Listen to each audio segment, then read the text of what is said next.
నా పిఎస్సి టెస్ట్కి వ్యతిరేకంగా పోలీస్ స్టేషన్లో ఏదో జరిగినట్టుగా అనిపిస్తోంది. వాళ్ళ మధ్య జరిగిన కాన్వర్సేషన్ నాకు అర్థమైంది. లాయర్ వెరిఫై చేసి చెప్తానని చెప్పారు.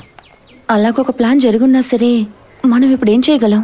అలా జరిగిందంటే నా లైఫ్లో పెద్ద ఆపర్చునిటీ వాళ్ళు చెడగొట్టినట్టే కదా. Definitely I'll fight. మళ్ళీ ఫైటా?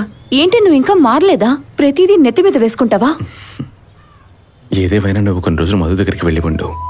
నా వల్ల మీ ఇద్దరి మధ్య సమస్యలు రాకూడదు ప్లీజ్. అదంతా నేను చూసుకుంటాను, నువ్వు హ్యాపీగా ఉంటే చాలు. Just second. అల్విన్ లేదు, ఇప్పుడే బయలుదేరిపోతున్నా.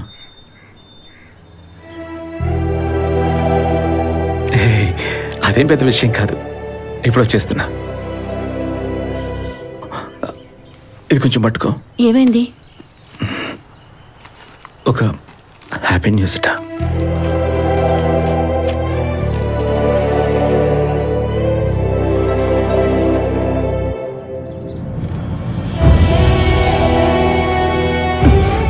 నువ్వు ముందు ఇది రాగివ్వు.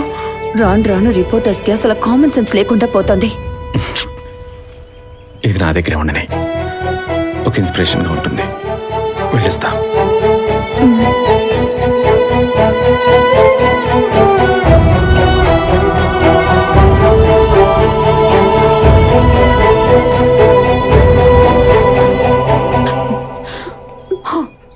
ఊరికే ఇలా ఏడుస్తూ కూర్చోవద్దని ఎన్నిసార్లు చెప్పాలి? ముందు ఈ పేపర్ చదవటం ఆపు. ఇక పైన ఇంట్లో మేరే విషయం మాట్లాడకూడదు. నాన్న అర్థమైందా? ప్రతిరోజు చర్చికి వెళ్తున్నారు, ఉపవాసం ఉంటున్నారు, అన్నిటికీ కలిపి ప్రభు తిరిగిచ్చాడుగా. ఇప్పుడు మనశ్శాంతిగా ఉందా? మీరు రహస్యంగా మీ కొడుకుని పిలవటం నాకు తెలుసు. ఇక పైన ఇలా జరిగితే నేను ఇంట్లో ఉండను. విన్నారా మీ ఇద్దరు?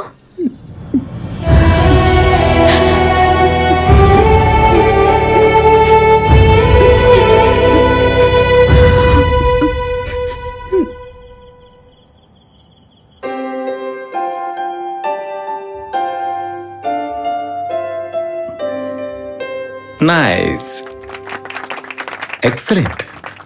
మనం ప్రతి వీకెండ్లో ఇటువంటి సెషన్స్ని ఏర్పాటు చేసుకుందాం. నువ్వు వెళ్ళు. నెక్స్ట్ ఎవరు? నేను. నువ్వా? ఒక్క నిమిషం నాన్న, ఒక్క నిమిషం. చెప్పండి. చెప్పింది కరెక్టే. ఇక్కడ లోకల్ పోలీస్ స్టేషన్ నుంచి మీ పోలీస్ అప్లికేషన్కి వ్యతిరేకంగా ఒక రిపోర్ట్ వెళ్ళింది. ఏ రిపోర్ట్ వెళ్ళింది?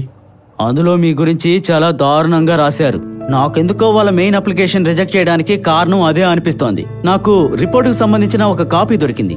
లాయర్ గారు, ఆ రిపోర్ట్కి అగైనెస్ట్ గా మనం కోర్టుకు వెళ్తే అది ఒక పబ్లిక్ సపోర్ట్ ని గెయిన్ చేయగలిగితే అది చాలా పవర్ఫుల్ గా ఉంటుంది. మీడియా రిసీవ్ చేసుకుంటుంది, న్యూస్ వాల్యూ ఉంది కదా. ఏది చేయలేకపోయినా ఆ ఎస్ఐని అవమానించినట్టుగా ఉంటుంది. మీది ఆ ఆర్జే ఏంజెల్ ఐడితో ఏదైనా చేయగలమేమో చూడండి. మీరు ఉదయాన్నే ఎక్కడ ఉంటారు? మేరీ డార్లింగ్ కోసం నేను ఎక్కడికైనా వస్తాను. ఎక్కడికి రాను? ఏం లేదు, రేపు ఫోన్ చేస్తాను. టాప్ పడింది.